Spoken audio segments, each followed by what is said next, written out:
ይህ ታሪክ የሚጀምረው እዚህ አይደለም፣ ሩቅ ቦታ ነው። ከፍቅር ከተማዋ ደሴ አጠገብ የምትገኘው ኮምቦልቻ ከተማ።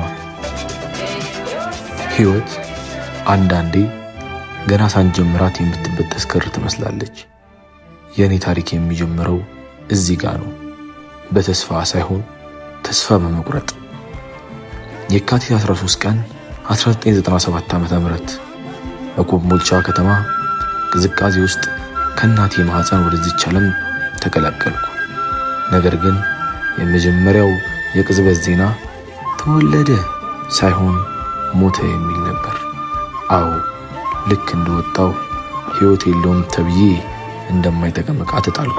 ነገር ግን ፈጣሪ ሌላ ቀን ነበረው። ያ ተጥሎ የነበረው ሕፃን ተአምር ሆኖ ነፍስ ዘራ። ሞትን ቀድሜው ተነሳው። የልጅነት ዘመኔን በኮምቦልቻ ካቶሊክ ትምህርት ቤት አሳለፉ።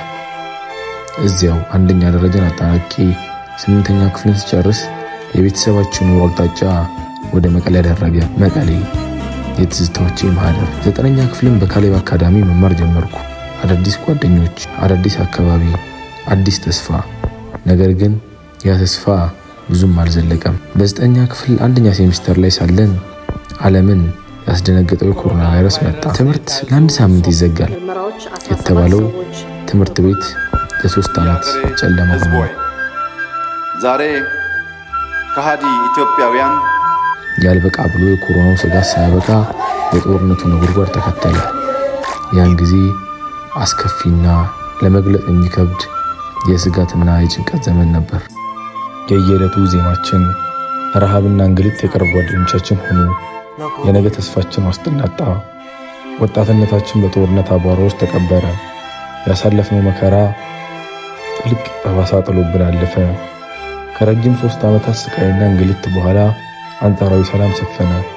ወደ ትምህርት ገበታችን ተመለስን። ነገር ግን ከዕድሜ እኩዮቻችን ለ3 ዓመት ዘግይተን ነበር። 10ኛ ክፍልን ጨርሰን ከ2 ዓመት ቆይታ በኋላ 12ኛ ክፍል ደረስን። የ12ኛ ክፍል መልቀቂያ ፈተና ያንን ሁሉ መከራ ካየን በኋላ ጤናማ ውድድር አልነበረም። ውጤቱ የመጣው በኩረጃ ግርግር ውስጥ ነበር። ግን ደግሞ ወደ ዩኒቨርሲቲ የሚያስገባ ውጤት አመጣው። ዩኒቨርሲቲ ምደባይን ሳየው ድሬዳዋ ዩኒቨርሲቲ ይላል። መጀመሪያ ላይ ድሬዳዋ ደባሪ ሀገር ነው ብዬ አስቤ ነበር። ግን ሳልወድ በግዴ ሄድኩ። አረ ለመንገዱስ ድሬዳዋ እኮ ገራሚ ሀገር ናት። ያው የሙቀቷ ለግላጋነት፣ የሰዎቿ ቅንነት፣ ባህሏ፣ ውበቷ መጀመሪያ ያሰብኩትን ሁሉ አጠፋው። ድሬዳዋ ፍቅር ናት፣ በቃኝ የማትላት አንዴ ከቀመስካት የማትጠገብ ልዩ ከተማ። ነገር ግን አንድ እውነት ሁልጊዜ ውስጤ ይሞግተው ነበር።